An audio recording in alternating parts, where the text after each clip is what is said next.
Hallo allerseits, ich bin hier auf der Free in München und schaue mir hier gerade den Allrad Mercedes Sprinter an bei der Firma Vanessa Mobilcamping beim Hubert Vollert. Und das ist jetzt hier kein Serienfahrzeug, sondern einfach nur ein Beispiel. Sie machen, glaube ich, seit 16 Jahren Innenausbauten und Innenmöbel für Wohnmobile. Ja, Wohnmobile eher nicht, eher die VW-Bus-Klasse machen wir sehr erfolgreich, denken wir. Wir haben immer schon Möbel für die Autos versucht zu bauen und zu machen. Und ich denke, die meisten werden uns kennen von VW-Bus oder Mercedes oder so ähnliche Busse.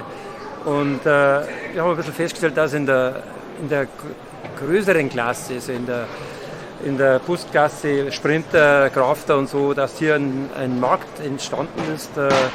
Gerade im Allradbereich wollen die Leute sehr viel autark durch die Gegend fahren, also sprich ohne Campingplätze unterwegs sein. Und wir haben uns hier ein paar Gedanken gemacht, wie wir das möglich machen können, dass man ohne Campingplatz auskommt. Sie sind also jetzt hier das erste Mal auf der Free und zeigen hier einfach mal die Konzepte, die Sie so teilweise als Modulsystem haben. Vielleicht können wir uns das jetzt mal anschauen, was Sie so als modulare Lösungen hier für dieses Fahrzeug vorhaben. Das ist also hier jetzt als Beispiel ein ganz normaler Sprinter als Kastenwagen, der normal verblecht ist und den Sie jetzt hier für diese Messe mal ausgebaut haben mit verschiedenen Systemen und Lösungen. Ja, wir haben probiert, das Ganze so flexibel wie möglich zu zeigen. Das heißt, hier sind Sachen verbaut, die eigentlich fast doppelt sind. Wir haben zum Beispiel eine Heckküche drin, wir haben hier eine Innenküche drin, wir haben eine Küche drin, die man von außen bedienen kann. Hier ist zum Beispiel ein Klappgrill drin. Ja, das kann man sehr schnell machen. Es wird in der Regel im Freien gekocht. Hier haben wir die Möglichkeit, im Freien zu kochen und von außen auch die restliche Küche zu bedienen. Von hier die Kühlbox zum Beispiel raus, kann man von außen bedienen. Hier Schubladen. Also das ist alles hier aus möglich. Das Ganze ist modular, das steht hier jetzt nur auf der Schiene drauf und könnte man auch ausbauen. Ja klar, die Schienen haben wir eingebaut, um zu zeigen, dass man das Auto auch mit Sitzen ausbauen kann. Hier ist zum Beispiel eine Multivan-Schiene drin. Also das Auto ist auch für 7 Leute zugelassen. Das heißt, die Möbel müssen temporär sein. Man könnte Dusche und Küche rausnehmen und zum Beispiel auch für den Alltag mit 7 Leute fahren. Ja, das würde gehen. Gut, dann schauen wir mal rein und schauen mal die Dusche an.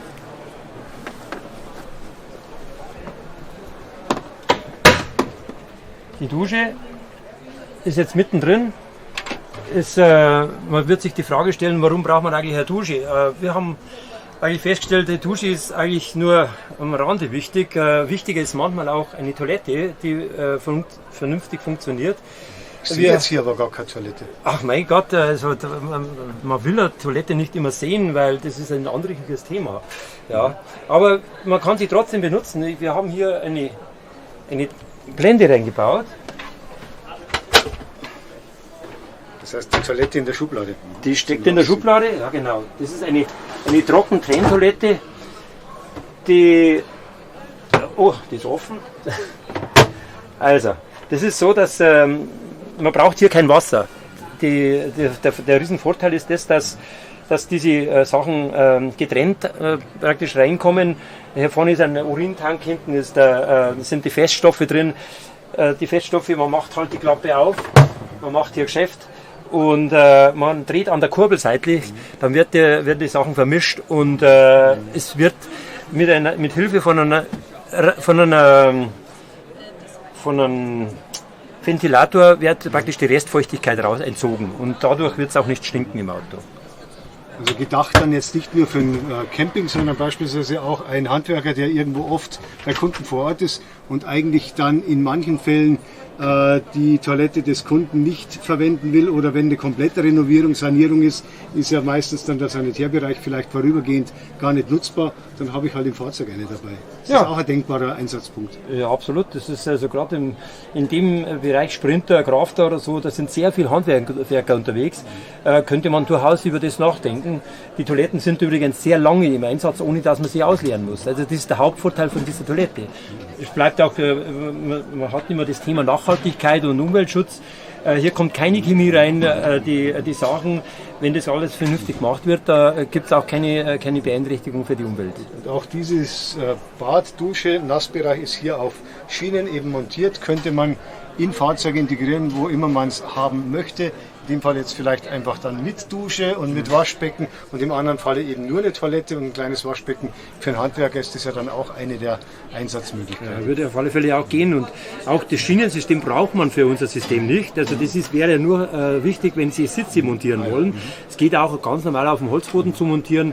Wie gesagt, die Sachen sind temporär, man kann sie mehr oder weniger schnell aus- und einbauen.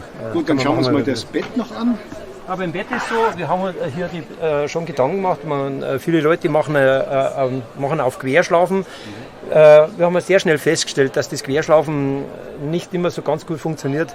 Darum haben wir versucht, ein Längsbett reinzumachen. Bei einem 6-Meter-Auto ist das gar nicht so einfach. Darum haben auch wir hier eine Möglichkeit gesucht, dass wir hier das Bett grundsätzlich nur 1,40 Meter tief machen für die Querschläfer. Wenn jemand ein Längsbett will, haben wir einfach dieses Ding, klappt man um. Und dann hat man ein 2-Meter-Bett. Ja. Wenn man ins Bett geht, wir haben in der Mitte freigelassen, man sitzt sich hierher und man dreht sich hier rein und die Füße sind seitlich drauf. Ja. Das ist eigentlich schon ein Riesenvorteil. Das sind jetzt auch Beispiele von Staukästen, die Sie für Fahrzeuge anbieten. Ja, gut, das ist also diese Oberschränke, das ist für uns eigentlich Standard. Das geht eigentlich sehr gut, kann man überall ganz gut integrieren. Diese Holzverkleidungen hier an den Wänden, die haben auch Sie konzipiert und produziert und machen Sie auf Maß. Ja, das mit den Holzverkleidungen, ich wollte es eigentlich gar nicht machen, aber letzte Woche beim Skifahren und haben wir festgestellt, es ist so scheiß kalt von außen und dann haben wir gesagt, über Nacht habe ich mir ausgedacht, ja, da muss ich was machen, ich bin ja eigentlich Schreiner. Und nachdem wir beim Skifahren in Österreich waren, ist mir natürlich gleich mal Almhütte eingefallen und dann haben wir das nächstbeste Holz genommen und haben was gemacht draus. Das ist ein Eichenholz gebürstet und wir denken, dass das eine ganz nette Geschichte ist, weil wenn man hier so Kunststoffisolierung macht oder so, das kommt da nicht so gut und ja, also schaut halt sehr gemütlich aus. Danke. Das ist also ein ganz normaler verblechter Sprinter in dem Falle. Hinten die Blechwände oder was ist da dahinter jetzt in dem Fall? In dem Fall ist Glas dahinter, aber das ist egal, weil den Schlafbereich will man eigentlich nicht einsehbar haben. Also von dem her gesehen ist es egal, was es ist. Ob das jetzt Blech oder Glas ist, es spielt keine Rolle. Es ist halt kalt von außen und darum ist dieses Holz, was innen drin ist, eigentlich schon eine ganz gute Lösung. Das ist dann behaglich und dann hier auch mit LED-Lichtleiste dann noch auf die Schnelle reingebaut. Das Ganze haben Sie letzte Woche dann auf die Schnelle noch gemacht vor der Messe? Ja, am Freitag habe ich angefangen. Und heute ist Mittwoch. Hat schon gepasst. Dann sehen wir jetzt hier von unten schon von außen nochmal so ein Fahrrad, Außenbügel und jetzt hier schon ganz normale Standard. Das ist einfach so gedacht. Also hier kann man ringsrum überall Schubladen aufmachen.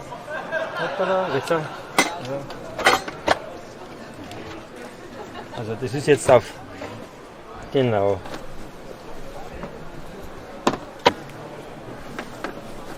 Schauen wir erstmal hier noch einen Stauraum an.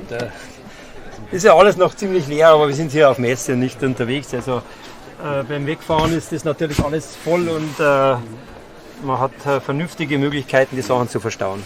Gut, und nachdem man hier schon ein Fahrrad erahnen kann, schauen wir uns jetzt mal die Stauräume von außen noch gemeinsam an. Gerne.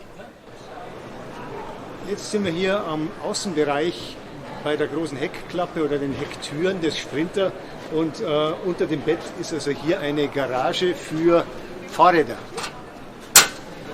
Ja genau, wir haben hier Schwerlastauszüge reingebaut. Das sind 250 Kilo Auszüge, da könnt ihr sich rein theoretisch noch draufsetzen.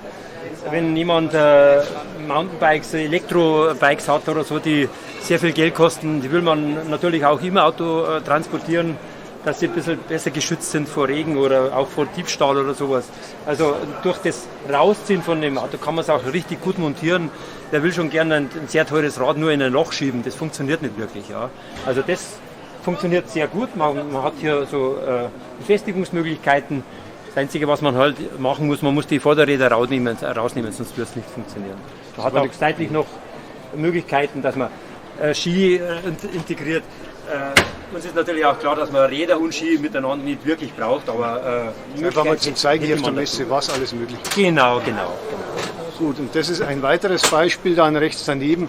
mit Stauraum oder mit Schubfach? Ja, zum Beispiel zum Tourenski gehen, da hat man sehr viel Zeug, da ist ein Lawinenpipser, da ist alles drin, was man sich vorstellen kann. Ja. Und das ist jetzt hier nicht eine normale Ausstattung, was jetzt unter der Schublade gleich zum Vorschein kommt, sondern auch ein Beispiel, was man machen könnte. Also für Leute, die zum Beispiel drin Kinder mit transportieren müssen oder sowas, also sprich, wenn man innen keinen Platz für eine Küche hat, haben wir hier eine Außenküche entwickelt, die funktioniert auch sehr gut. Also auch wieder diese Stabilität ist sehr wichtig, dass man richtig stabile Schubläden hat.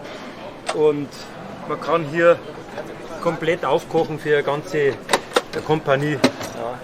Also auch denkbar als Feldkücheneinbau für ein Katastrophenschutzfahrzeug. Ja, auch das wäre denkbar. Sowieso, also Kriegseinsatz ist für uns kein Problem. Da haben wir hier Kühlbox auch nochmal, also das ist wie gesagt doppelt gemoppelt, wir haben alles beides drin, aber man braucht eigentlich nur eins von den beiden. Wir sind ja hier modular tätig, das heißt, wenn das nicht drin ist, dann kann natürlich hier was anderes kommen. Ja. Ob das die Radlgarage links oder rechts ist, das ist alles möglich. Das ist, sogar zwei, wenn man für 4 Leute Mountainbikes braucht. Genau. Auch das ist alles denkbar. Ja, ja. Gut, es war jetzt aber ein schöner, interessanter Streifzug durch die Einbaumöglichkeiten in beispielsweise hier den Mercedes Sprinter. Und ich bedanke mich bei Hubert Vollert für die interessanten Ausführungen von seinen Konzeptfahrzeugideen Vanessa Mobilcamping aus Höhenrhein in der Nähe von München. Ja, gern. Also wenn Sie mehr Fragen haben dazu oder so, bei uns, wir haben eine Homepage, sind zurzeit noch nicht drauf die Sachen, aber es werden im Laufe des Jahres kommen. Dankeschön.